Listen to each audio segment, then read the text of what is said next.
जिससे तुम भाग रहे हो वही तुम्हारे भीतर छिपा है। कर्म। तुम चाहो तो दुनिया छोड़ दो, पर कर्म तुम्हें ढूंढ ही लेता है। हर कदम जो तुम भागते हो वही तुम्हें वहीं लौटाकर खड़ा करता है। शांति में बेचैनी। रात का समय था। जेठवन विहार में सब भिक्षु ध्यान में लीन थे, लेकिन एक भिक्षु आनंद कुमार भीतर से टूटा हुआ था। उसके मन में अपराध बोध था। पुराने कर्मों की छाया उसे चैन नहीं लेने देती थी। वह सोचता, अगर मैं सब कुछ छोड़ दूं, भाग जाऊं, तो शायद अपने कर्मों से बच जाऊं।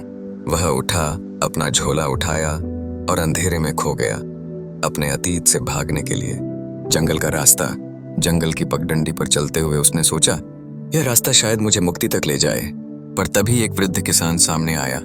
किसान ने पूछा, भिक्षु, इतनी रात गए कहाँ जा रहे हो? ये आनंद कुमार बोला, मैं अपने कर्मों से मुक्ति पाने जा रहा हूँ। किसान मुस्कुराया, बेटा, जो बोया है वही काटना होगा।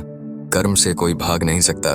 वह आगे बढ़ गया, लेकिन यह वाक्य उसके मन में गूंजता रहा। दुख और संकेत। सुबह का समय था।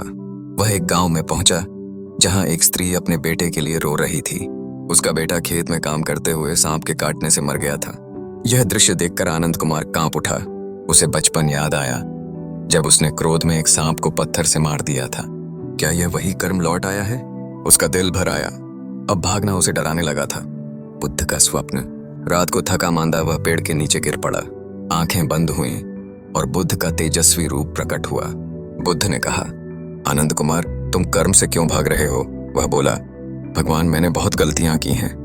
मैं नहीं चाहता कि मेरा अतीत मुझे पकड़ ले। बुद्ध मुस्कुराए, जिससे तुम भाग रहे हो वही तुम्हारे भीतर है। कर्म कोई सजा नहीं, वह सीख है। उसे स्वीकारो, तभी शांति मिलेगी। आत्मबोध और वापसी। सुबह की रोशनी फैली। वह उठा, आंसू पोंछे और बोला, अब मैं नहीं भागूंगा। वह जेठवन लौट आया। बुद्ध के चरणों में गिरकर बोला, भगवान, मैं भाग गया था, पर अब लौट आया हूं अपने कर्म को समझने। बुद्ध ने उसे उठाया और कहा, जो भागने से लौट आए वही सच्चा साधक है। बुद्ध का उपदेश। बुद्ध ने संग से कहा, कर्म से भागने वाला कभी शांति नहीं पाता। जैसे अपनी परछाई से कोई नहीं भाग सकता, वैसे ही अपने कर्म से भी कोई नहीं। 3 बातें याद रखो। कर्म बीज है, मन भूमि है, समय वर्षा है। जो बोओगे वही काटोगे। सब हम मौन हो गई। हर भिक्षु अपने भीतर झांकने लगा। आत्मज्ञान। रात को आनंद कुमार ध्यान में बैठा। उसने अपने सभी पाप याद किए, पर इस बार डर नहीं था, बस स्वीकृति थी। कर्म मेरा शत्रु नहीं, मेरा शिक्षक है। धीरे धीरे उसके भीतर प्रकाश फैल गया, मानो अंधकार का पर्दा हट गया हो। अब वह भाग नहीं रहा था, वह कर्म में जीना सीख गया था। नया प्रभात। सुबह बुद्ध विहार के आंगन में खड़े थे। आनंद कुमार उनके सामने झुका हुआ था, शांत, विनम्र और प्रकाशित। बुद्ध बोले, अब तुम कर्म से नहीं भाग रहे, अब तुम कर्म में जी रहे हो। यही सच्चा धर्म है। अंतिम संदेश। कर्म से भागना जीवन से भागना है, क्योंकि जीवन ही कर्म है।